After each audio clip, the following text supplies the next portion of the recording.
Okay. So we got these calls that go back and forth between the API, but we don't have a lot of things that we need to have, like validation and, what if it fails, so you need to do try catch.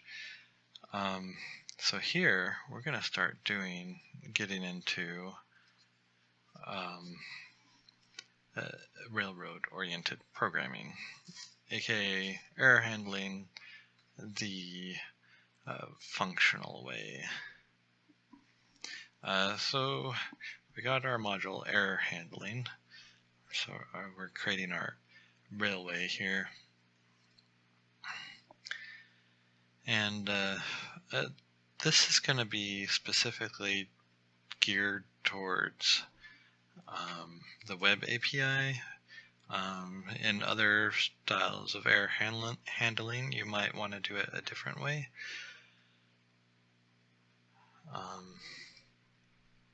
But since we're on the server doing web requests, we're gonna make it more, I guess, a DSL.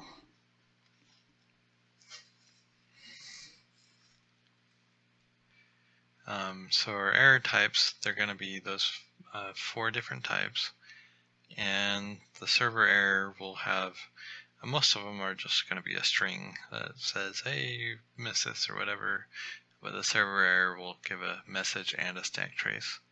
And in practice, whether you really want to give a stack trace and a message out to the broad world, it's probably not a good idea.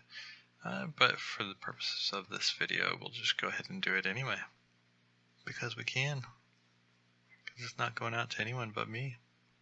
Maybe you guys who look at it.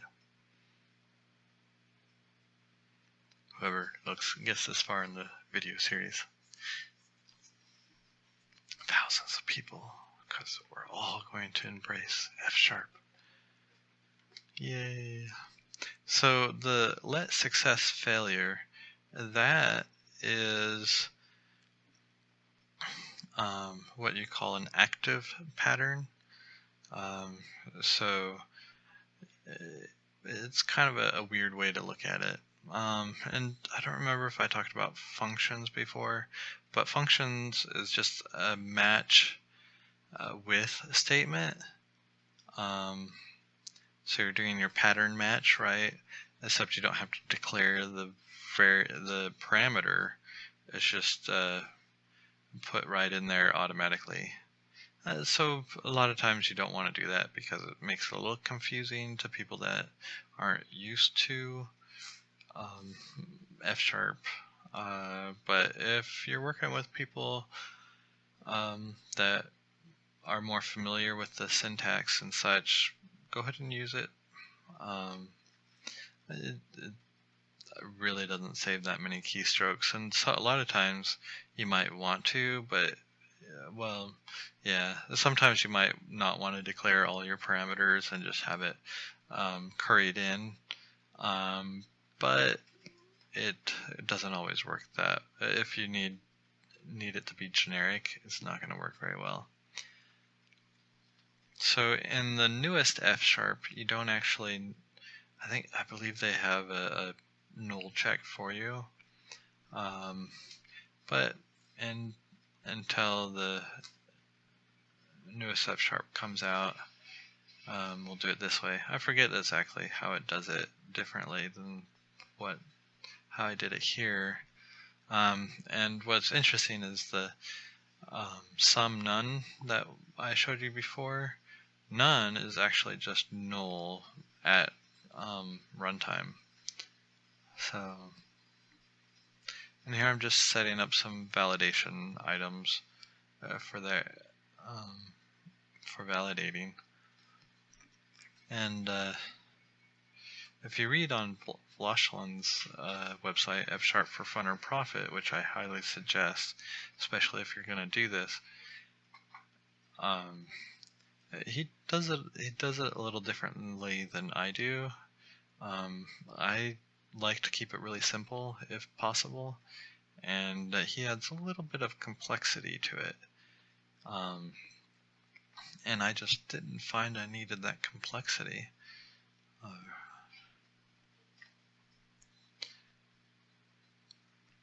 Maybe in the future I might change my mind and think that I need more complexity. But right now, just keep it as simple as possible.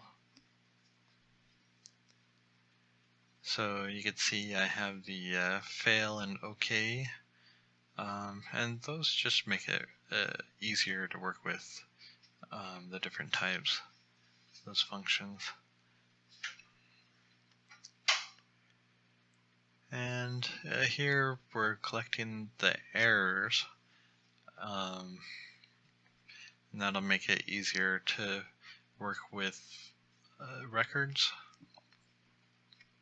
all at once, and then that way we can go through each record, each field in the record, and check every single one before returning and say, hey, you got this messed up. But we could tell them all at once, hey, you got all these different things messed up.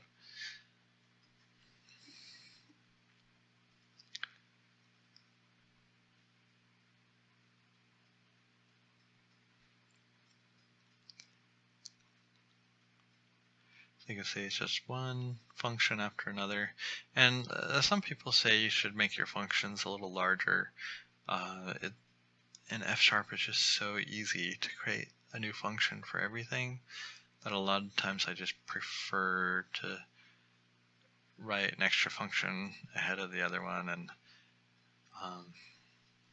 but to each their own. Oh, missed an E there.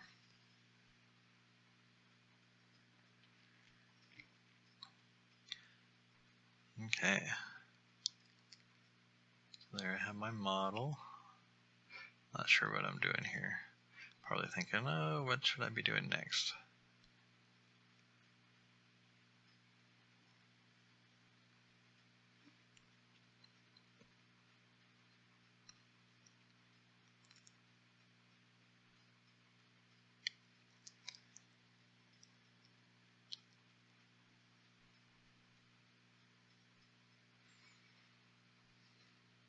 It's about bedtime right now. It's going on 11:52 at night. Yeah, I'm getting tired, guys.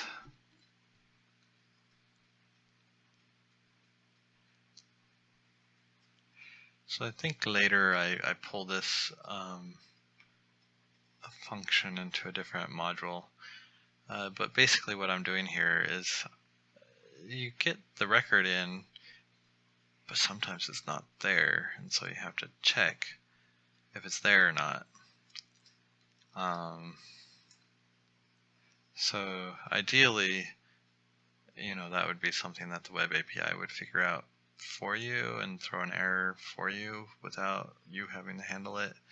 But unfortunately, they don't. So, but it's not that big of a deal because we just throw it into our other error handling, and we don't even really notice that we're checking for it. I mean, I do make it a bit explicit, but it doesn't. It's not that bad.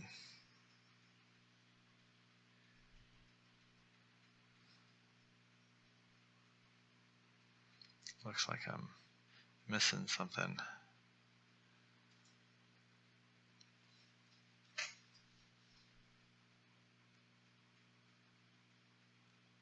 There we go. Not that one.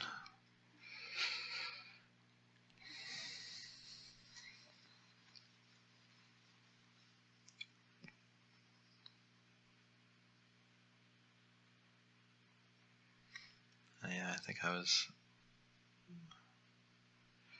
must have been missing a reference or something. Yeah, I guess I was.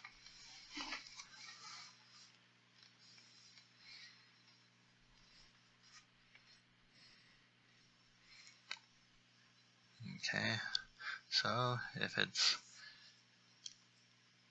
nothing, then fail, and if it is something, then collect the errors.